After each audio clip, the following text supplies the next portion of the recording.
မင်္ဂလာပါခင်ဗျာဒီနေ့နောက်တစ်ခါတော့အဆွတ်လောက်ကတော့အခုဒီလာတဲ့ရောက်သွားအခုဆိုကျွန်တော်တို့က August ရောက်ပြီပေါ့ August ရောက်တော့အသက်ဖွင့်ရပါတော့အသက်ဖွင့်လို့ရှိရင် August ဒီနေ့ကတော့ခုနကဆုံးသွားတဲ့ဇူလိုင်ဟာလို့ကျွန်တော်ပြန်ကူးလိုက်ဇူလိုင်ဟာလေးပြန်ကူးလိုက်လို့ရှိရင်ကျွန်တော်တို့ဒီထဲမှာတောက်ထည့်လိုက်ပြီးရင်တော့ဆရာပြင်စရာရှိတော့တင်ပါမယ်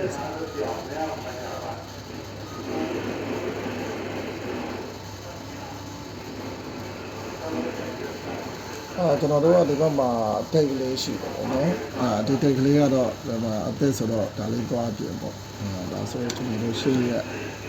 လပါဆိုတော့ရှေ့လပါဘယ်လိုဆိုကျွန်တော်ကအခုဆိုလို့ရှိရင်ဒီနေ့ကကြောက်ချလာတာဆိုတော့ဒီနားမှာဇာဒီနားလေးဒီပေါ်နေတဲ့ဒီမှာခေါင်းဝဲလိုလေးပါခေါင်းဝဲလိုလေးကနေပြီးတော့အန်ကာချာတော့အန်ကာကျင်းတယ်ဒီမှာလည်း၄တန်းလားဘာလတ်လားဆိုပေါ်၄တန်းပေါ့ဟောကတော့ခဲ့တဲ့တက်ကမှာတော့ကနေမှာတော့ဆရာဒေးလီတော့ကောက်ဖို့ထဲကဒီနေ့သွားခဲ့တဲ့ဟာပေါ့နော်ဒီနေ့သွားခဲ့တဲ့990ရိုက်ထဲ990ဒီကောင်းတော့ဒါဆရာဒီလိုမျိုးပဲ copy paste ဆွဲသွားနောက်တစ်ခုကတော့ကျွန်တော်ဒီနေ့သွားခဲ့တဲ့ဟာ speed က73ဒသမန်လေးကို2.4ဒါခုနကတော့ data တွေပါပဲဆရာ1 hour 1 hour ကဒီကမှာဒါမှမဟုတ်ကျွန်တော်ဒီမှာဒါလေးတွေဆိုတာခုနကတော့ကျွန်တော်မှတ်ထားတာပေါ့နော်မှတ်ထားတဲ့ဒါဆိုကျွန်တော်တို့engine တော့ဒီ record ကိုသွားပြန်ကြည့်စရာမလိုတော့ဘူးဆရာအခုဆိုလို့ရှိရင်ဒီတိုင်းပဲကိုကခါတန်းရလိုက်ရပြီပေါ့နော်ဟောဒီကောင်က 8.94 select ကအရင်များတယ်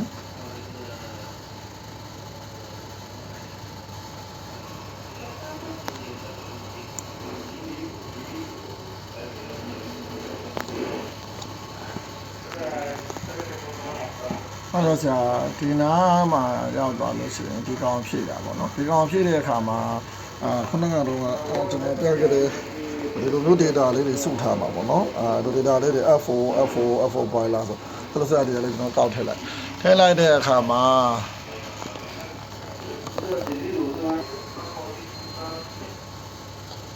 ဒီ data တွေထည့်တဲ့အခါမှာနောက်ဆုံးကျွန်တော်တို့ဒီဆို boiler နေရာမှာနောက်ဆုံးထည့်တယ်ဆိုကြပါလို့ဗျာခုတော့ဆိုတော့ F4 အရင်တုန်းကလည်း 20.23 အပေါင်း 3.50 အပေါင်း 0.09 အဲ့မှာကျွန်တော်တို့ဒီနောက်ဆုံး data ကများသောအားဖြင့်ဆိုလို့ရှိရင်ပုံမှန်တော့ဒီဘက် ega area မရှိဘူးဆိုရင်ပြောင်းလဲမှုမရှိဘူး ega area တွေပါတယ်ဖြတ်ရတဲ့ခါကျတော့ကျွန်တော် F4D ကိုဆိုပြီးတော့စာသားတွေပါတယ်ပေါ့ဗျာအဲ့ဒီခါမျိုးကြလို့ကျွန်တော်ကိုအဲ့ဒါကိုနည်းနည်းလေးတော့ရှူချောင်းနည်းနည်းလောက်အဲ့ဒါကို data အဲ့တိုင်းလိုက်ထည့်ပေးရတယ်နော်ဒါကြတင်ပေးထားတဲ့ data တိုင်းလိုက်ထည့်ပေးရတာဥပမာဆိုလို့ရှိရင်ကျွန်တော်တို့ဒီကနေ့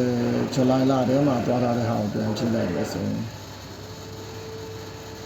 ဒီကောင် save လုပ်မှရခဏ save ပြီးပိတ်ထားလိုက်ပြီးတော့ခုနကတော့ဇူလိုင်လဟာကိုတွားကြည့်ဇူလိုင်လဟာမှာဒီမှာဆရာတွေ့တယ်ပေါ့နော် FODO ဆိုပြီးတော့တွေ့တယ်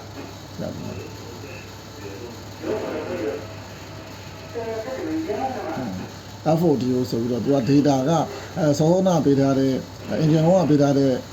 boiler consumption ကနေကျွန်တော်ဒီ data ကိုရတာပေါ့နော်ဒါကိုတော့အဲ့တိုင်းလေးပဲဖြည့်ရမှာဖြစ်ပါဒါလေးကတော့ဆရာထူးထူးဆန်းဆန်းဖြစ်နေမှာဆိုလို့ပြောပြတယ်ဆိုကြရတယ်ဒီကောင်မလို့တော့အဲ့တော့ကျွန်တော်ခုနကဟာလေးသွားပြန်ပြီးတော့ကြည့်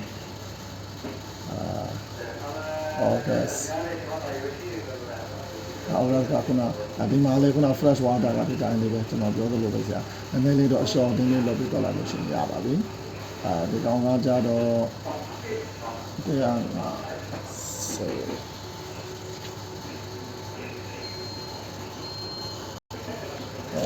ဒီဘက်ကဟာလေးကတော့ဒီဘက်အစုံဆုံးက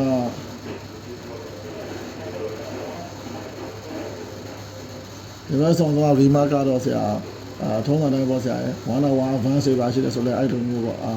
redat ဆိုလဲ redat ပေါ့နောက်တစ်ခုကတော့ဆရာ EOSB ဆိုလဲ EOSB ဒါကျွန်တော်ရှေ့ကအဲ့ဒီဟွာလေးတွေကို file လေးတွေမှာဆရာနည်းနည်းပြန်ကြည့်ပြီး reference လုပ်ပြီးတော့ထည့်လိုက်လို့ရှိရင်ရပါပြီဒါကတော့ abstract လို့ဖြစ်မှုဖြစ်နေပါဗျာကျေးဇူးပါ